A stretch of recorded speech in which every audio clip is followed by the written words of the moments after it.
It's the Worldwide Sports Radio Network.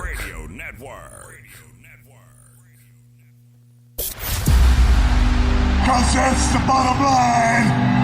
The Stone Cold said so. And so, goodbye.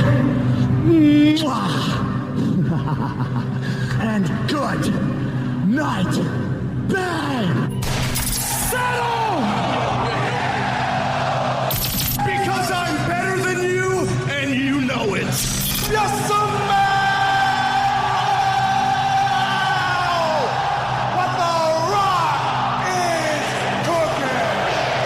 Welcome to Off the Mat with Alex Slows and Josh Silverberg. Hello and good afternoon, everybody. It is Saturday, and if you are a wrestling fan, then this is the show for you.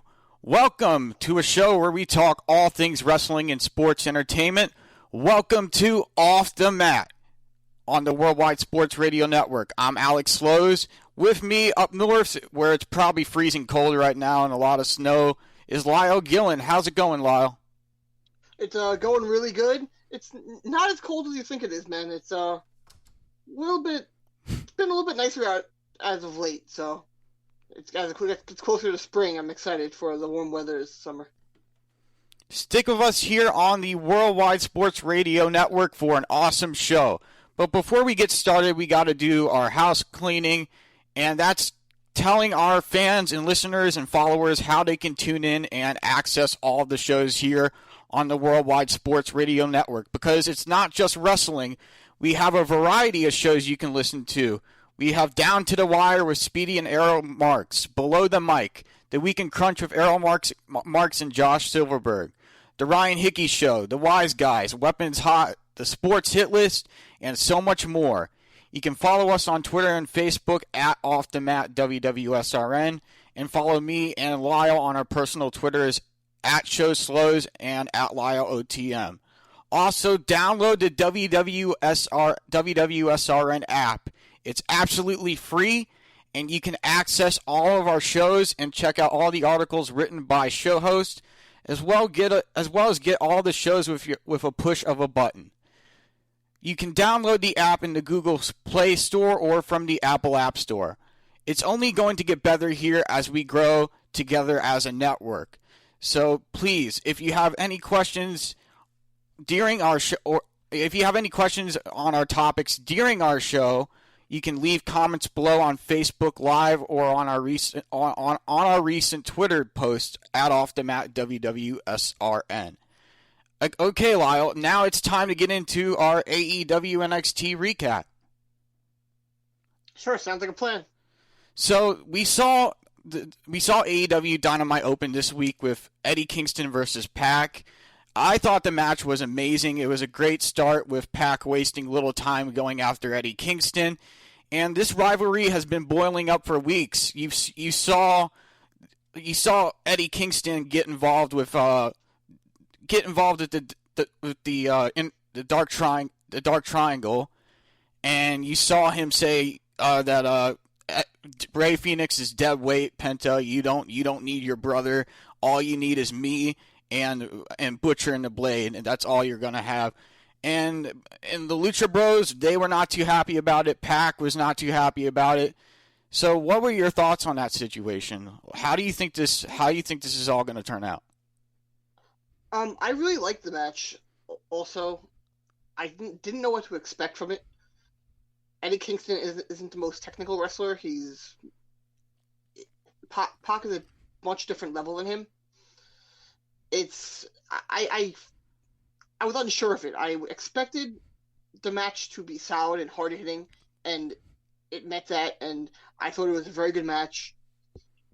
I'm a big fan of Pac. I think Pac is extremely talented. What he did before he came to AEW over in Japan, I think he's phenomenal. I can't wait for him to go into that main event scene. I think that a pay-per-view match of him and Omega for the title can probably be match of the year if they really let them do what they do. What they did in 2020, it was 2020 and 2019.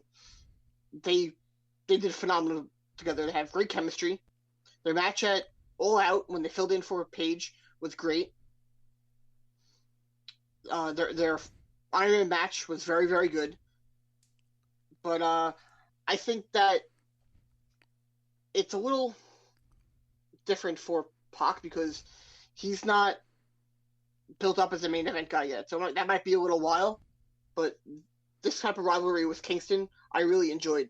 I enjoyed how they developed it. I enjoyed everything about it. They started off. It was when they started off. I think it was in.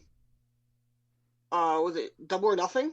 Yeah, I believe it was Double or Nothing. Hinting to it when they started doing the family, and you knew because Pac was over in the UK because of the pandemic. When he came back, they were going to do something, and I just think they did it in a very good, very nice way. Him coming back was a surprise. I really enjoyed it. Do you think the Death Triangle storyline has helped the careers of Eddie Kingston and Pac in AEW, and why? I think that Eddie Kingston, it didn't really help him because I think the Moxley storyline really pushed him to that next level. But I think that the family storyline really helped Phoenix and Pentagon show to a lot of fans who might not have watched them as singles wrestlers, show what they can do. And I really enjoyed that. Phoenix's match with Omega was a lot of fun. It was great. I really enjoyed it. I hope that they allow them to do a lot more singles matches, what they did in the tournament leading into Full Gear. They did very well. I wish that Phoenix didn't get hurt. But yeah, I think it helped out those two the most. So in the next match we saw was Chuck Taylor versus Miro. We saw Chuck Taylor open the match going after Miro from behind. I love how Chuck Taylor brought the fight to Miro, throwing him into the stage wall pretty hard, and he really did some damage to Miro and kept the pressure on him. It's definitely something you really need to do to take a man down that size. Someone who's very aware and very skilled in the ring like Miro. But the problem with Miro is I don't think he needs Kip Sabian to do so well in an AEW career. I think they should just go with a singles run with Miro. What are your thoughts on that? Do you think they need to separate Kip Sabian from Miro, or do you like how that's going? I fully agree. I think he's much better in his own role. However, when he was in WWE and he was with I forget his name, when they started doing the Rusev Day, that's when he was the most over. Yeah, he was. You can go. He was. I forget his name too. I'm trying to remember what his name was, but he was. Yeah, you're right. He was way over with that. A lot of people loved that part of Miro. Loved that part of Miro in that storyline, and I think that's what they're trying to get towards. They're trying to give him someone as like an extra mouthpiece, like they did in WWE. But I would like to get your thoughts on what you think about how AEW brought in the young boy term, which isn't very well known in the United States. It's more of a term in Japan. I'd like to get what you think about that. It's kind of I've never seen it. I've never heard it over in the U.S. The only term that I've heard from Japan is young lion. That's the one I'm most familiar with. But to me, this bringing over using the term young boy, that's something brand new to me. I've never heard anything like that in wrestling. Well, it's essentially a young lion, but that is the generic term in Japan for it. Young lion is more of the New Japan term because young lion is their own. That's what they do with the LA Dojo. That's what they call them. But it's something new here, and I really hope that they continue to mesh the New Japan style of wrestling, the New Japan wrestling culture into the United States. I think it's a lot of fun, and I really hope that it exposes the U.S. to more of New Japan style, because I think it's a much better style. I agree. I feel like having that applied to the USA wrestling style is only going to make it better. It's only going to make it It's only going to make it better for all the wrestlers in their careers. And I'm trying to remember what it was, but you saw this on AEW Dynamite too. After Chuck Taylor lost his match, he's now going to be the butler of Miro for a month. What are your thoughts on that? Do you think that's going to be a good storyline, a good twist to the best friends storyline that they have? Well, yes. They called it. I think they said it on Dynamite. They called it the Butler, but it's really what they announced it on Twitter. They originally announced it as Young Boy. It's the same thing. I think it's going to be. It's a great way to use Chuck Taylor while Trent's hurt. The rest of Trent is hurt. Yeah, I think it's great. It'll continue moving along the storyline, and I really look forward to seeing where it's going to go. I think it's going to be very entertaining. What about you? It's been very entertaining to watch. I love the work that Best Friends and Miro and Kip Sabian have been doing. Each week there's another twist to it. Like the week before, we saw them get attacked out in the parking lot, and Miro, we saw a more aggressive Miro, and I like seeing that. I want to see a more aggressive Miro. I want to see somebody that's like not afraid to just take it to his opponents. I agree. I just don't like the game over that he does right before he does the accolade. I think it's very, very cheesy. Hopefully he cuts that out. But besides that, I think he's great as a singles wrestler, and I think he should continue getting pushed in that direction. And the next thing we saw was the Inner Circle New Year's resolution segment. Inner Circle got into an argument about who's tagging with Jericho for the AEW World Tag Team Championships in 2021. A match has been decided where whoever wins will be the official tag team for the Inner Circle. What were your thoughts on that segment, and what did you enjoy the most about it? I enjoyed the segment, but I do not enjoy how they have LAX / Proud and Powerful, who's very, very good, and they're not letting them show what they can do. They seem to be the tag team that's continually getting buried in AEW, and I don't mean buried by the general term, but I mean buried in the standing underneath other talent in the tag team division. When they should be at the top, they should be one of the main event tag teams. They are that caliber. They were that over when they came into AEW. Yeah, they were over. They were long over in Impact before they came to AEW. And I totally agree with you. I believe LAX needs a better push. AEW management needs to give them more of a focus, more of a chance to build themselves up. And we're not seeing that. We're not seeing them compete often on Dynamite, and we need to see more of that. And even when they do compete, it's like they always lose. It's really frustrating to watch. I would love to see them with the tag team titles. Honestly, I would love to see Inner Circle break up, and as much as I hate to say that, I love Inner Circle, but I would love to see Proud and Powerful join the family with Eddie Kingston. I think that would be amazing to see, and they were with him in Impact. They definitely were. They had a whole storyline together in Impact. There was a lot that they did in their careers and with their time there, and now that they're in AEW. And with the Inner Circle, I believe there's going to be tension within the Inner Circle. I believe there's going to be cracks. I think it's going to be MJF who causes all the tension and all the drama within the Inner Circle. And I feel like the way it's going to happen is he's going to stab Chris Jericho in the back, but it's going to be when we least expect it. I don't think he's going to stab him in the back with something that's blatant and like turning on him. I think he's going to do something to try and win the match that's going to make him in the spotlight, and Jericho's not going to like it.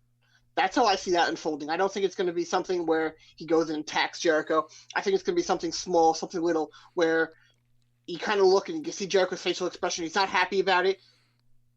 Maybe MJF misses a tag or misses something or does he goes for a pin that Jericho wanted. I don't know, but I think they're going to do something very, very subtle, like AEW does a great job of doing, to hint at what's going to happen. And that's what I fully expect in the in this three-way tag team that they're doing. And the next match we had was Kenny Omega and the Good Brothers versus Griff Garrison, Brian Pillman Jr., and Danny Limelight. At the beginning of the match, it seemed like the Young Bucks were going to come out and tag with Kenny Omega, and then they just really got under their skin by not allowing them to come out and join. And you saw that the Invisible Hand, Mark, I forget his name. I'm blanking out now, but I'll just call the Invisible Mark Callis. You saw that he was joking with Kenny about it, and the Young Bucks didn't take too kindly to it. And I love how they're building up some type of feud between the Young Bucks and the Good Brothers, and I'm really looking forward to seeing what they're going to do there, because they have wrestled each other before many times in their careers, and it's going to be truly special when the Good Brothers get another match, another main event caliber match that everybody's going to be looking forward to seeing. I honestly loved what they did. They announced it as The Elite, and they teased it as The Elite the entire time. Then, when it got up there, Don Callis kind of like slowly backed off. Might not want to do it. No, The Elite theme song. I loved it because they're pushing Kenny as the top heel, not only AEW, in all of wrestling right now. And this did a great job of doing that. He kind of said, screw you to his long-time friends, Young Bucks, and went to who he's tagging with at Hard to Kill in the Good Brothers. I thought it did a great job of making him even more heel, making him get some heat. It was interesting. I didn't expect it. And I don't know if it was because they thought Nick was injured, because that was the rumor after the last show. Yeah, I saw that a couple weeks ago. They think he might have broke his leg, but they weren't sure. I don't know if that played a factor into it. It could have. But they kept the whole storyline moving, and I'm going to give credit to Josh with this one, but he said that he didn't think that the Bullet Club reunion was going to last long. And it's been 1 week, and it's already kind of starting to have some cracks in it. So I'll give him the credit for that one. I was hoping it would go a long time, but no, I think they're doing a great job with the storyline and what they're doing with the reunion and that whole entire match. I thought that was great. I agree. I cannot wait to see where it leads to. It'll turn out really good, and I'm really excited about it. And this match was fun to watch. Seeing Carl Anderson and Doc Gallows compete on AEW was amazing. I hope we get to see them in more matches on Dynamite, but what happened after the match was very interesting. We saw Jon Moxley attack Kenny Omega, and then the Lucha Bros joined in the brawl, and things broke down very quickly. And what were your thoughts on Moxley attacking Kenny Omega, and why do you think the Lucha Bros got involved? Do you think they're going to have an alliance with Jon Moxley, a short alliance? No, I don't think they will. I think they're just going to try and push the Lucha Bros into the main event tag team picture again. I was really hoping the Young Bucks would come out and help Jon Moxley, and after being mad about getting kicked out of the match. That's what I was hoping. Because you saw, and I think this was the first time we really saw Tony Khan on TV. I'm not counting the Brody Lee tribute show. But I think this was the first time we really got to look at him, except for the 5-second time when Kenny Omega won the title and rushed out of the building. They showed him for like a second really quick. This was the first time he was really on screen. And I think that Tony Khan is someone who said he didn't want to be on TV. So I found that interesting. But, yeah, I thought that they're clearly setting up Omega and Moxley at Revolution. I think this will have a lot more build to it than their last match. But, yeah, I can't wait for it. I think it's going to be a great match. Given a full pay-per-view time slot for a match of 60 minutes, I think it'll be great. It'll be much better than the first two. What did you think about it? I thought it was a great way to bringing in another storyline for the Lucha Bros, and I think it's going to help them in the long run as a tag team. And I think that's what AEW is trying to focus on. They're trying to focus on building their tag teams in AEW, because right now we only have we have only a few tag teams like I'm trying to remember the TH2. We have them. We have SoCal and Sinister, and then a couple other teams I'm trying to remember. And then I can't. The Acclaimed. The Acclaimed. We have them. The Young Bucks. Top Flight. There's a lot of different names that they are trying to add to the tag team division, and I like what they're doing there. And I think it's going to help AEW grow exponentially and help them in the ratings against NXT. I fully agree. AEW definitely has the best tag team division in my opinion. I don't really care about the ratings personally anymore because NXT, ever since they lost, they had Balor out for a while, they had Karrion Kross out for a while, they kind of just fell down in the ratings and they're floating around the 600,000. So it's over for that. Hopefully NXT moves to a new night and I'm hoping they move to Thursday or Friday night where they can just have their own. They don't even have to be attached or battle against AEW. They could just focus on their own thing and not continue this ratings war. I believe it's better for both promotions to have their own night. I fully agree because both shows are great. I think people watch both of them. Most of those people, they DVR the other. So both shows' ratings are going to go up, and I think that it can only benefit both of them. I definitely. And then the next match we had was Serena Deeb versus Tonti for the NWA Women's Championship match. Tay Conti, she was unbelievable in that match against Serena Deeb. She showed great resilience in the match, finding amazing ways to counter back. I love seeing her continued attacks on Serena, and this was her best match that Tay Conti's had in a while. Even though she lost to Serena Deeb, it's definitely, you're definitely seeing a change in her in-ring grappling and what she's capable of doing, because she has a jiu-jitsu background. She has a lot of martial arts background, and I definitely believe it's helping her out in the long run in her career. And it was definitely a good matchup, and hopefully we'll see Ty get another championship opportunity down the road. But I don't think it's going to be in the next couple weeks. I think it's going to happen within over time. I think there's going to be a build-up towards it. And the way I see it happening is they can go a route where they have her friend 99 Anna Jay turn on her and like go her own route, or they could just keep focusing on the NWA Women's Championship and continue that push towards a championship run.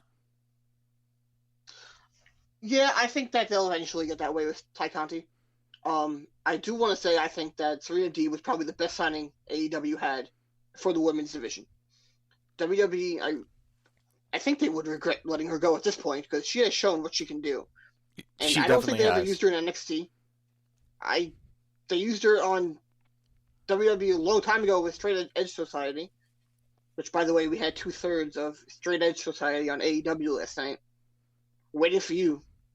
Yeah, it's Straight Edge Society. And then we could have the reunion. Yeah. But no, it was. She did a great job, and I really enjoy watching her. I want to see her and Thunder Rosa and Serena and a few other. Yes, I want to see them go have another match together. I didn't get to see the one for the NWA title, but I would like to see that match again on hopefully on a pay-per-view, so they can have time and no commercial breaks and actually be able to have a match flow, because I feel like matches on a weekly episodic show doesn't really flow very much. They have to take breaks for the commercials and they slow it down.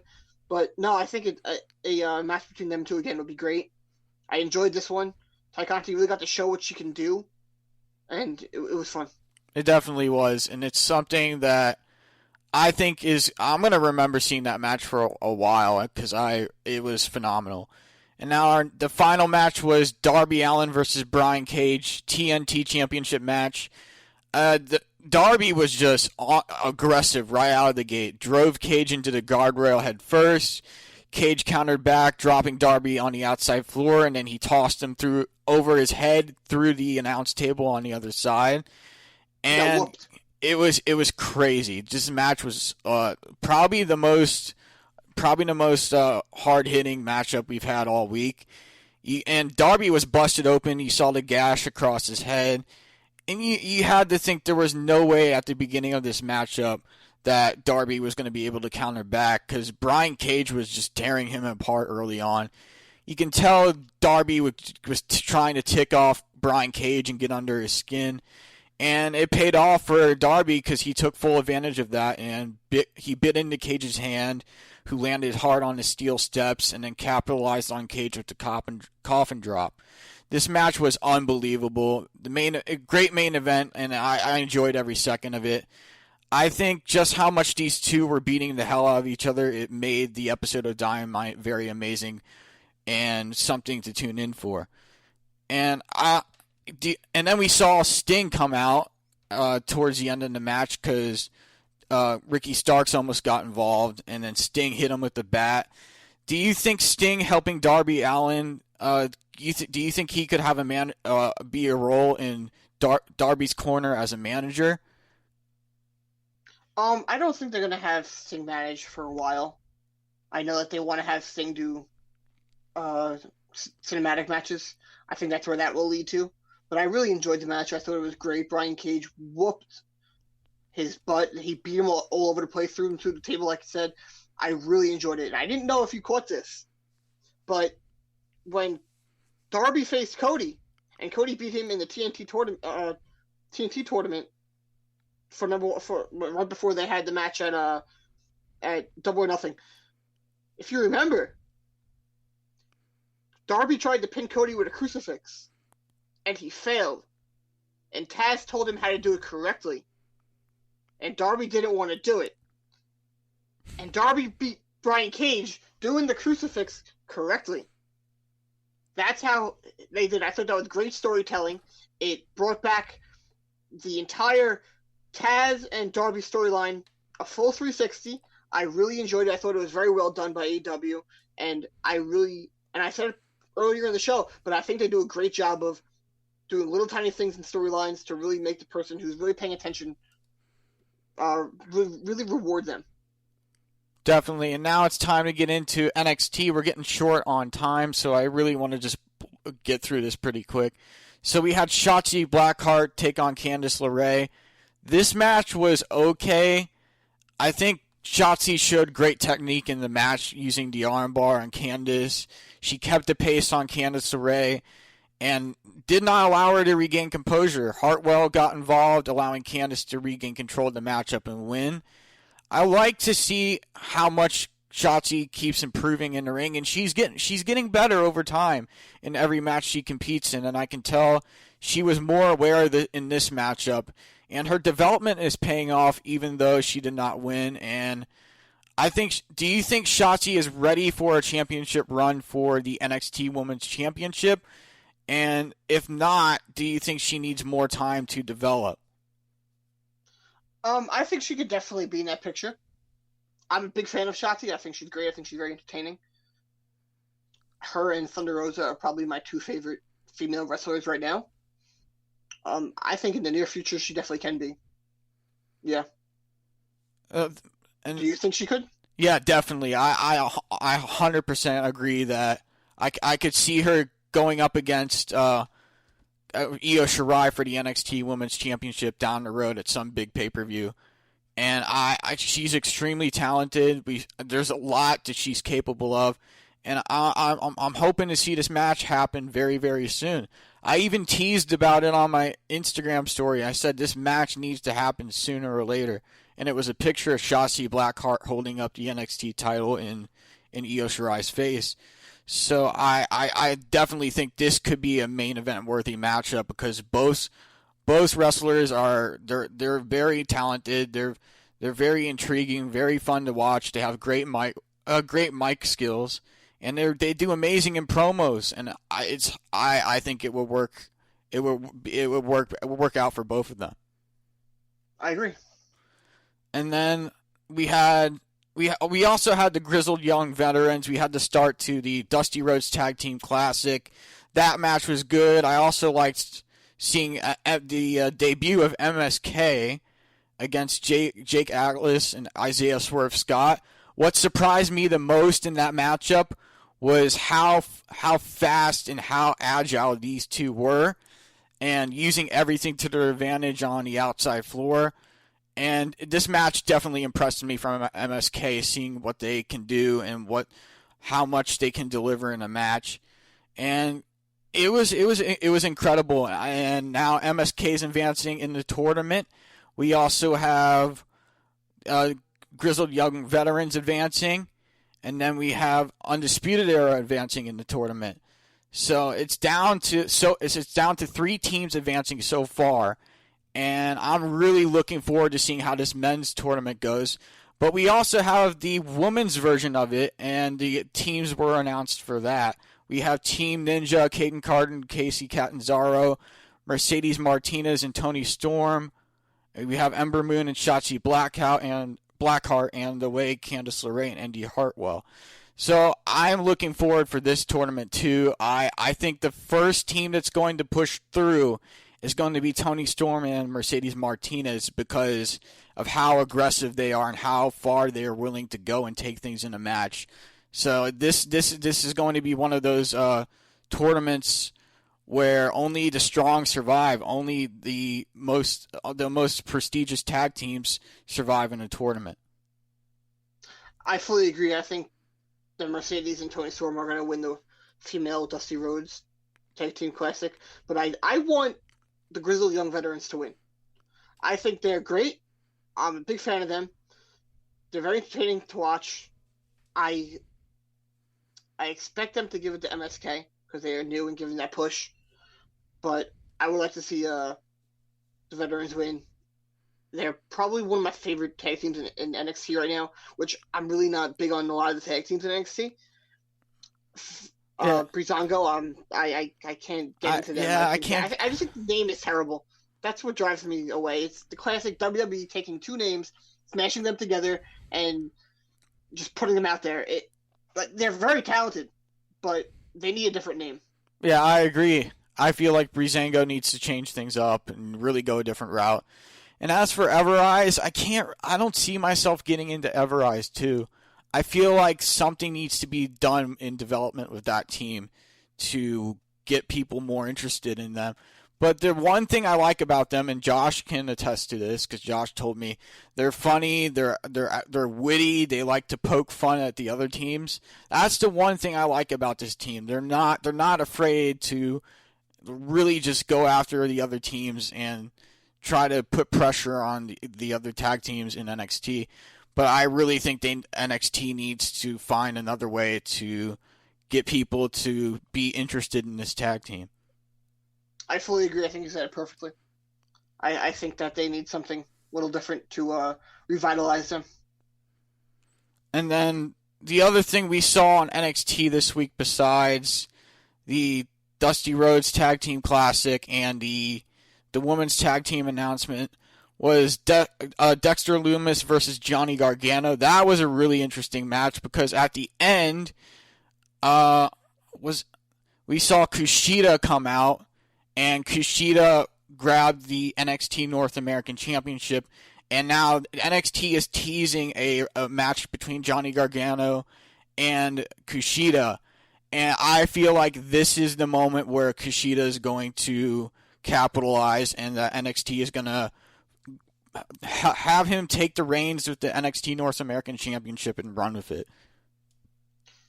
It should have happened a long time ago. He was great. Yeah, it should have happened earlier on. It just a couple months ago. Yeah, Nakamura definitely got shortened in WWE. I think Kushida is someone who wasn't exposed to the fan as much as Nakamura, and that's why Nakamura got pushed so much quicker in New Japan in NXT.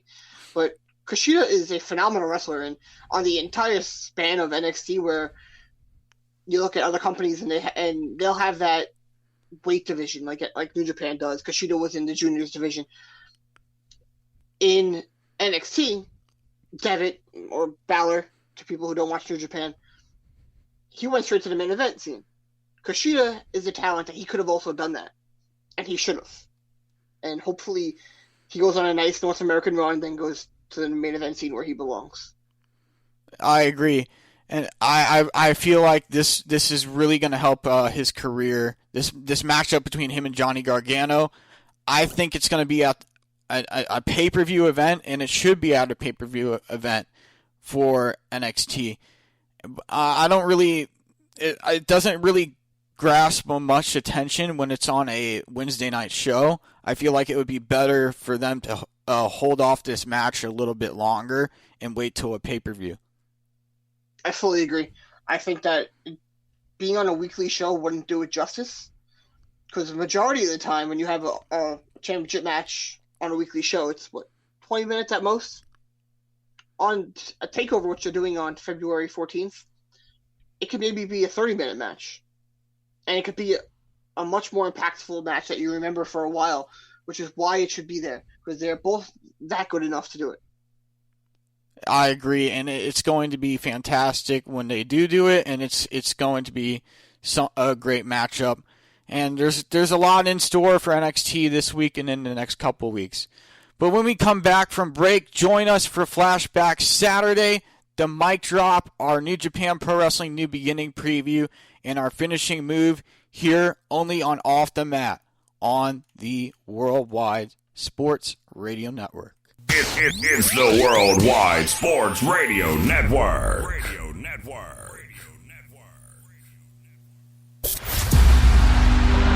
Everybody's got a price. Rest in peace. Welcome back to Off the Mat with Alex Lowe's and Josh Silverberg. Ladies and gentlemen, welcome back to Off the Mat. I'm here. I'm Alex Slows here once again with Lyle Gillen, and now it is time for our segment Flashback Saturday. And today I'm talking about New Japan Pro Wrestling's New Beginning USA Tour event in Tampa, Florida from January of last year. And I was at this event, and the matches from this event were Clark Connors versus Mysterioso, Yuji Nagata and Kojima versus Alex Coughlin and Ren Narita, Carl Fredericks and TJP versus Colt Cabana and Toru Yano, Jeff Cobb versus Alex Zane and Yoshihashi versus Lance Archer, and then Rocky Romero, Hiroshi Tanahashi, David Finlay, and Juice Robinson versus Bullet Club, Chase Owens, Yujiro Takahashi, and Tangaloa and Tamatonga.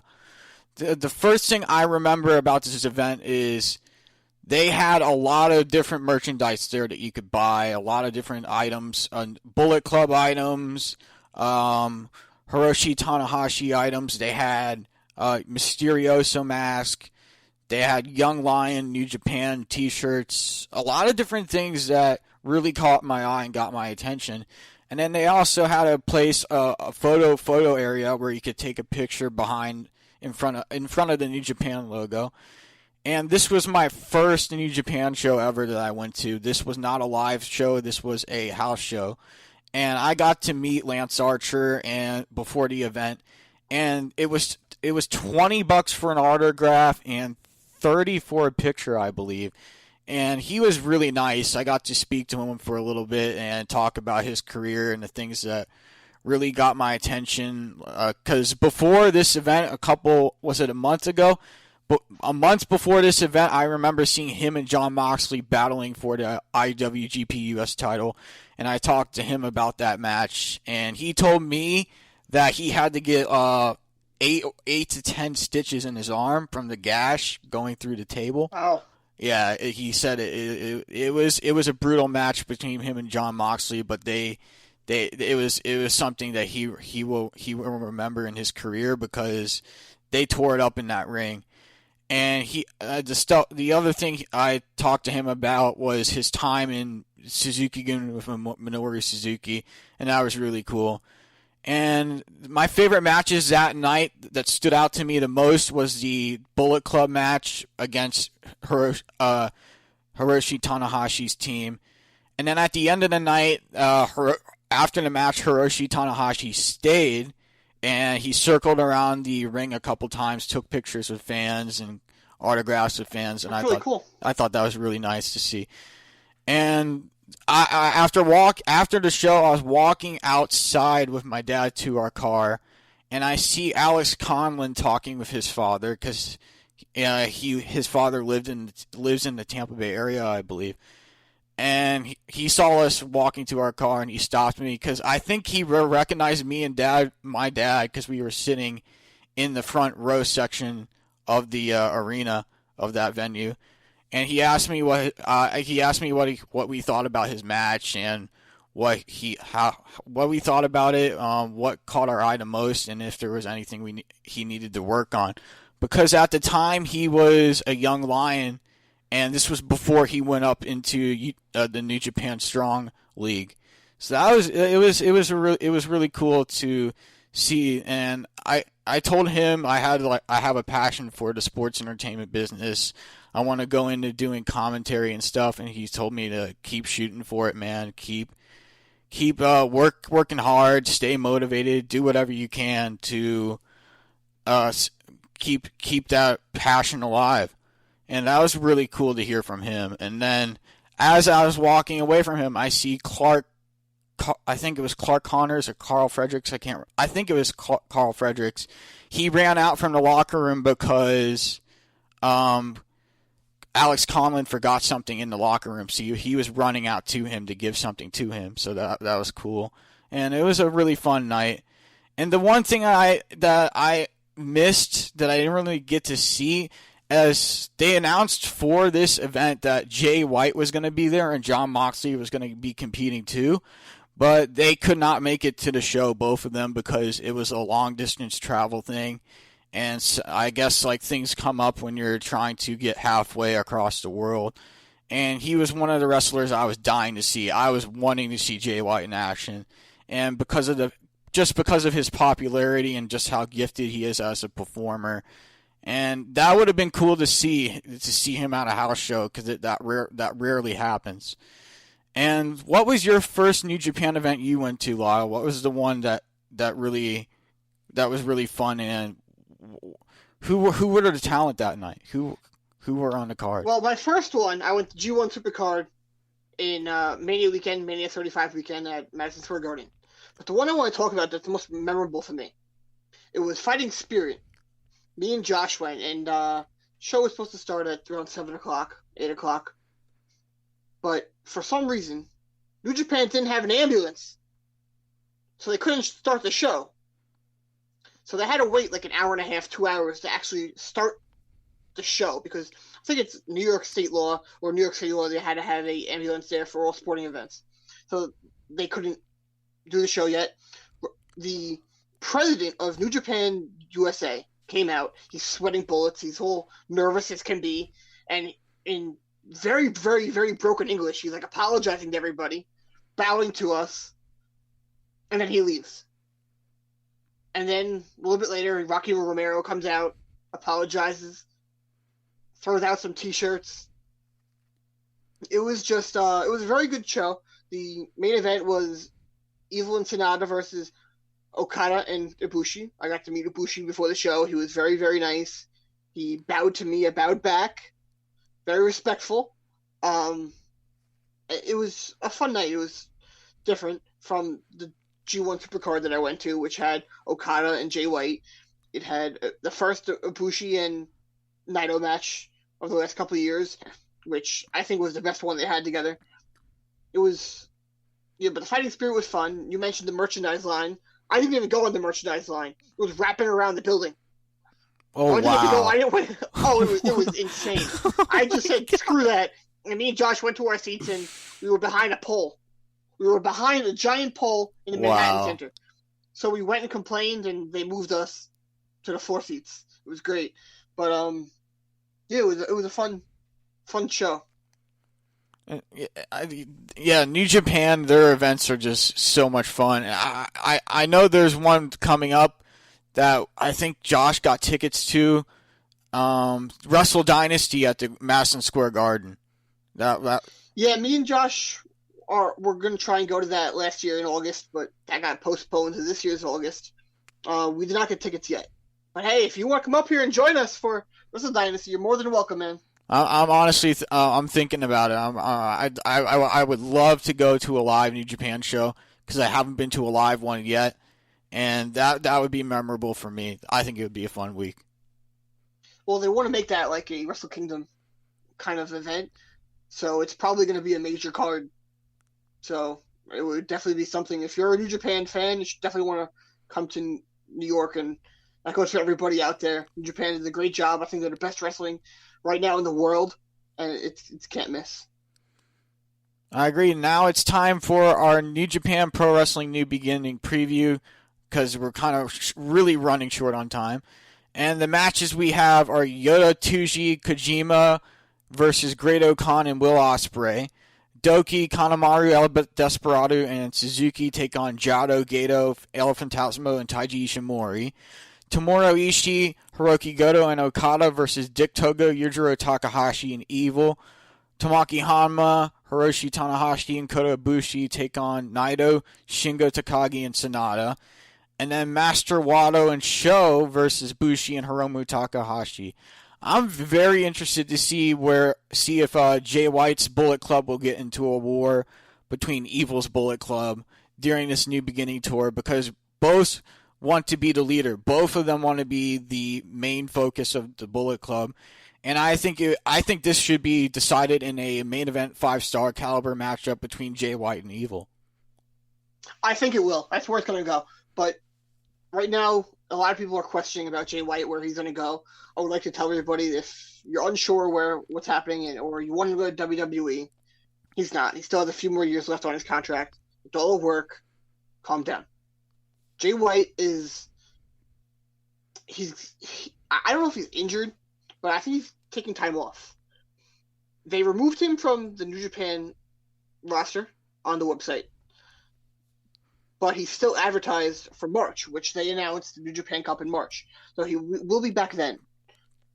I don't know where they're going to go, but I think I would expect him to win that and face Ibushi at March. I'm trying to think of the months in my head. Because I know last year they did the winner face at Dominion. I don't know if they're going to do that again. But yeah, I think that he will Jay White will win and go on to face Ibushi. I think it's going to be a good new beginnings. I'm really interested in seeing what they do with Master Wato. Oh, Back when I was on Takedown Breakdown with Josh, I said I think he would be a perfect fit for LIJ. And a lot of this New Beginnings tour, he's facing LIJ. Now, I would really like to see what leads to it, what happens. I think he would be perfect. I would love to see him join. I agree. I would love to see Master Wato be an addition to LIJ. And I think LIJ needs a new member, and I believe it will be Master Wato mostly.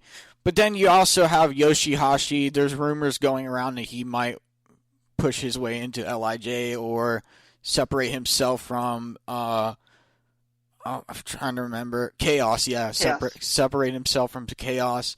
I don't see that happening. I mostly see Sho going into LIJ. And I believe the match between Master Wato and Sho working together, I believe this will be fun to see both of these two compete because they both almost have the same style, in-ring style. And imagine what they could do against Hiromu and Bushi. I think we are going to see a big, fast-paced, hard-hitting match. I agree. I think it's good to see Sho back. I'd like to see Yo and Sho finally be able to tag again together. They were probably the best tag team in New Japan when they got hurt. I really can't wait for that to come back. Sho did a great job in New Japan Cup. I would like to see that continue. But yeah, I think it's going to be a fun match. So what do you think about Master Wato and his in-ring development so far? Do you see this match being do you see this match being difficult for Master Wato, or do you think he's going to have so much control in the matchup and be able to bounce back from advances from the other team? I think he'll be fine. You know, Gato wouldn't have put him in the match if he didn't think he could do well. And I think Gato's the best booker in wrestling right now, so I have full confidence in him. If Gato thinks he could do fine in the main event of a New Japan show, I'm perfectly confident in Master Wato. I think that he's a talented wrestler. I think he can do a good enough job to have a solid match. I've been impressed with him so far, for the most part. I agree, and the one match that sticks out to me the most on this card is the match, the tag team match with Naito, Shingo Takagi, and Sonata against Tamaki Hanma, Tanahashi, and Kota Ibushi. I believe that's going to be something that's going to stick out to me. It's going to catch a lot of fans and their eyes on this match, because Kota Ibushi is now the both IWGP Heavyweight Champion and the Intercontinental Champion after his match at Wrestle Kingdom against Naito.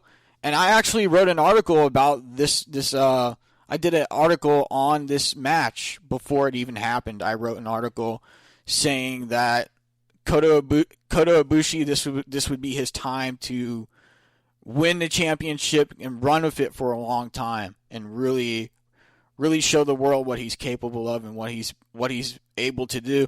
Because in the past, New Japan didn't really give Kota Ibushi the main focus, and now they're finally doing it, and it's all coming into a full swing. I agree. I think this is definitely Kota Ibushi's time to shine. It's going to be great watching both of the Golden Lovers as champions in different promotions on different continents show how great they truly are.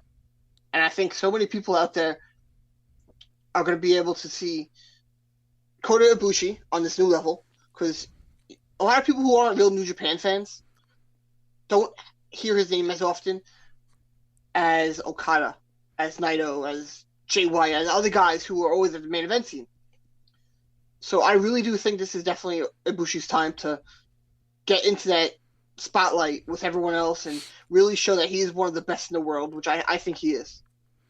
And one thing that really, it kind of has me confused, because we haven't seen El Phantasmo compete on the main roster of New Japan Pro Wrestling in a while. We've mostly seen him on New Japan Strong, and I'm interested to see how he battles with Minoru Suzuki, because Suzuki is a very physical athlete. It's going to take a lot of work for El Phantasmo to try and cut down Minoru Suzuki, and that's never easy for any competitor who comes face-to-face with him. I'm a huge El Phantasmo fan. I love El Phantasmo. I have a couple shirts of his. I think he's great in the ring. I think he's really cool. And he did a great job at Wrestle Kingdom. I don't know if you watched yet, but he did a fantastic job. I really enjoyed his match with Hiromu. I would love to see him be back in the junior title picture again and win junior title. But yeah, I think the match with Suzuki is going to be a different aspect that he hasn't really faced yet, and it's going to be definitely fun to watch. I agree, and now it is time. It is that time for our finishing move. And my finishing move is Tampa Bay Pro Wrestling, which is an academy. It's also an academy and a promotion that's run by Jay Lethal and a good friend of mine, David. His name is Dr. Dax. I've seen him wrestle in MLW. That's where most people know him from, but he's also had a name in Tampa Bay Pro Wrestling as Dax DX. They're having their first event back in 2021 on Saturday, January 23rd at Retro Rat Toys and Comics in Largo, Florida. And this is a free event, and free event in the state of Florida. Nobody has to pay for anything. And if you live in Florida and are a wrestling fan, I highly recommend going out to that show and getting that experience and seeing what it's like, and because it's a lot of fun. I've worked with Tampa Bay Pro Wrestling and their promotion doing backstage stuff and a little bit of commentary since 2018, and I highly recommend checking them out.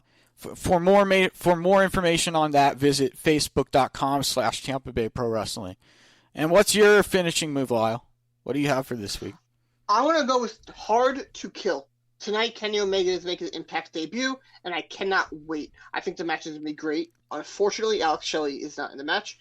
It's going to be now Moose. And some people I saw speculating that it's going to set up a triple threat match between Moose,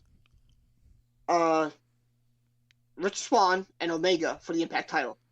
Oh, which I think they're gonna give Kenny the belt, because that's his thing now. He's a collector, and I think that's the right move. And if they do that, he better come on Dynamite with the AEW and the AAA TNA and the Impact title.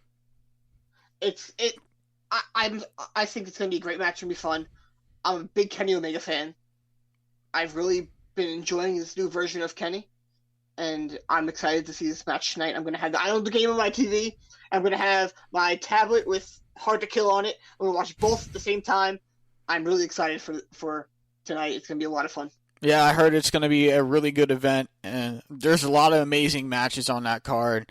And one person I want to see compete is Eric Young, and I can't wait to see his match because I did an interview with him for the Worldwide Sports Radio Network on an Impact.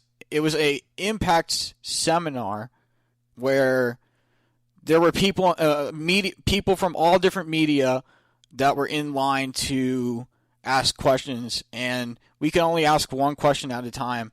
And my question was about his run with the TNA Championship, and I asked him what his current run is like from his past run, and he had a really good answer for me, and I really enjoyed his in-depth answer and how he said he's much more different, much more aggressive than he's ever been, and it was a great thing to be a part of, and I hope I get to do more of that with Impact. But that is going to do it. Cool. That is going to do it for this episode of Off the Mat. Remember to follow us on Facebook and Twitter at Off the Mat WWSRN, and follow me and Lyle's personal Twitters. Mine's at Show Slows, Lyle's is at LyleOTM. And please remember to download the WWSRN app on Google Play and the Apple App Store. It's absolutely free. You get all of our show access. You get all of our articles, our bios, and all the different shows that we have on the Worldwide Sports Radio Network. Also, don't forget to follow the Worldwide Sports Radio Network on Twitter at WWSRN_radio. That's at WWSRN_radio. Thank you, everybody, for joining us on this beautiful Saturday afternoon. Thank you, Lyle, for coming on and filling with Josh. It's always a pleasure to talk wrestling with you. I know you're going to be joining us in the next couple weeks, and me and Josh cannot wait to have you as a part of our team. Thank you. I can't wait to join. I'm really excited, and I'm looking forward to it. Josh will be back next Saturday, but until then, please have a safe and pleasant week. This is Off the Mat on the Worldwide Sports Radio Network. Have a good afternoon, everybody. It's the Worldwide Sports Radio Network.